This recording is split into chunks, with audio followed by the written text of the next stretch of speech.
দেখছেন এই মানুষগুলো 1 বিঘা জমি বিক্রি করে চোখ অপারেশন করতে পারতো না, সেই মানুষগুলো এখন 1 বিঘা জমি বিক্রি করে বনানীতে 10 তলা বিল্ডিং করছে। আল্লাহ এত সম্পদ দিয়েছে, তারপরে ও 2 টাকা 5 টাকা তোলা ছাড়া মসজিদের ইমামের বেতন দিতে পারে না। এই লোকটা যার মায়ের জ্বর হয়েছিল, পাতলা পায়খানা হয়েছে, 50 মণ ধান বিক্রি করে ডাক্তার দেখাইতে পারে নাই। 2 বিঘা জমি বিক্রি করে ভালো চিকিৎসা করাইতে পারে নাই। শেষমেশ বাপ মরে যাওয়ার আগে 3 বিঘা 4 বিঘা জমি রেখে গেছিল। 1 শতক এখন রাস্তার পাশে 20 লাখ টাকা চলে। 33 শতকের দাম আসে 4 কোটি টাকা, 5 কোটি টাকা। ও কামলা খেত, ওর বাপে দিন মজুর ছিল, একটু জমি রেখে গেছে, ওই জমির দাম এখন 5 কোটি টাকা। তারপরে ও নিজেকে একদম হাকির মনে করে, ছোট তুচ্ছ মনে করে, দান করতেও ভয় পায়। ও রিজিক নিয়ে ভয় আছে এখনো, কি খাবে, কি করবো, আমার পোলা কি করবে, হ্যাঁ আমি কি করবো, কিচ্ছু নাই রে আমার। মসজিদে দিয়ে দিলে কি হবে, মাদ্রাসা দিয়ে দিলে কি হবে, হুজুররা হুজুর ভাড়া করে নিয়ে আসে, হুজুররা হুজুর হায়ার করে নিয়ে আসে, তারপরে বলে মারহাবা মারহাবা মাবুদ। উত্তর পাড়ার আব্দুল জলিল মিয়া 10,000 টাকা দিয়ে আসে মাবুদ। তার বাপে জুয়াড়ি ছিল, বেনামাজি ছিল, যত কিছুই ছিল, 10,000 টাকার বিনিময়ে তুমি তারে জান্নাত দিয়া দাও। বেনামাজি হয়ে মরে গেলে, বেঈমান হয়ে মরে গেলে 10,000 টাকার বিনিময়ে আল্লাহ জান্নাত দিয়ে দেবে। আল্লাহ বুঝুন, বেঈমান হয়ে মরে গেলে, মুশরিক হয়ে মরে গেলে, ঈমান ত্যাগ করে মরে গেলে, আল্লাহ দ্রোহিতা করে মরে গেলে, ওর ছেলে নাকি 10,000 টাকা দিলে ও নাকি জান্নাতে যাওয়ার দোয়া করা যাবে। ও বেঈমান হয়ে মরে নাকি? হ্যাঁ, কিছুই তো ছিল না আপনাদের, কি ছিল বলেন? 5 বিঘা জমিতে কয় মণ ধান পেতেন? 10 বিঘা জমিতে কয় মণ ধান পেতেন?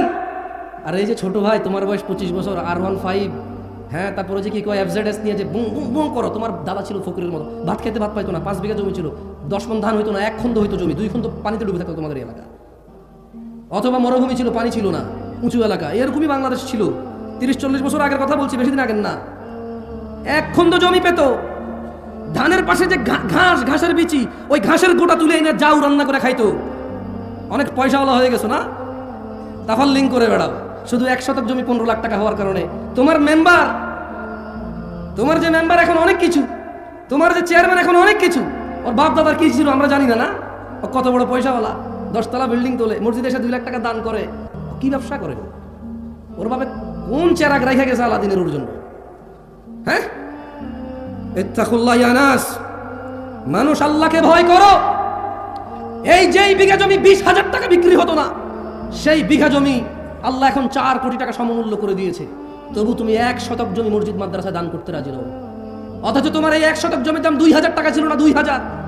এখন থেকে 20 বছর আগে তোমার এই 1 শতক জমির দাম 1 লাখ টাকা ছিল না। আজকে যে 1 শতক জমি 20 লাখ অনেক প্রিয় হয়ে গেছে, ওখান থেকে অর্ধেক দিয়ে দিল। তোমার বাপের যা ছিল তোমার এখন বেশি থাকবে। তবুও তুমি একটা ওয়াজ মাহফিল করতে 10 টাকা 20 টাকা দিতে ভয় পাও। মনে হয় যেন হুজুরদের ঠেকা, এদেশে ইমাম মুয়াজ্জিনদের ঠেকা, এদেশে মাদ্রাসা মসজিদ কমিটিদের ঠেকা। তোমার জন্য লোক ভাড়া করে নিয়ে এসে তোমার বাপের ইমান ছাড়া মরে যাক, জান্নাতে ঢুকাই দেওয়ার পরে তুমি 200 টাকা দান করবার মার হাবা কইছিল, ঠিক কিনা? এইভাবে এই সাক্ষী বাক্যি নিয়ে তোমার থেকে 200 টাকা দিতে হবে। দিবা আল্লাহকে তারিফ শুনতে চাও আমার মুখে, দূর দূরান্ত থেকে নিয়ে এসে, হ্যাঁ, এলাকার কেউ তো তোমার তারিফ করবে না, এই জন্য দূরে থেকে আমার নিয়ে আসো, দান করে তারিফ শোনাও, মার হাবা শোনাও। এলাকার চেনে তো তোমার 10,000 না 2 লাখ টাকা দিলে সুনাম করবে না, চেনে তোমার, যদিও সত্যবাদী হয়। কেমন? আমরা তো চিনি না, করে যাই। যাও, যেহেতু চিনি না করে গেলাম, তোমার সুনাম, তুমি অনেক ভালো মানুষ, আমরাই খারাপ। আমরা হুজুরের সামান্য বড় টাকার জন্য ওয়াজ করতে এসে তোমার সুনাম করি, আমরাই খারাপ। যাও, দোষ নিজের উপর নিলাম, তুমি পবিত্র।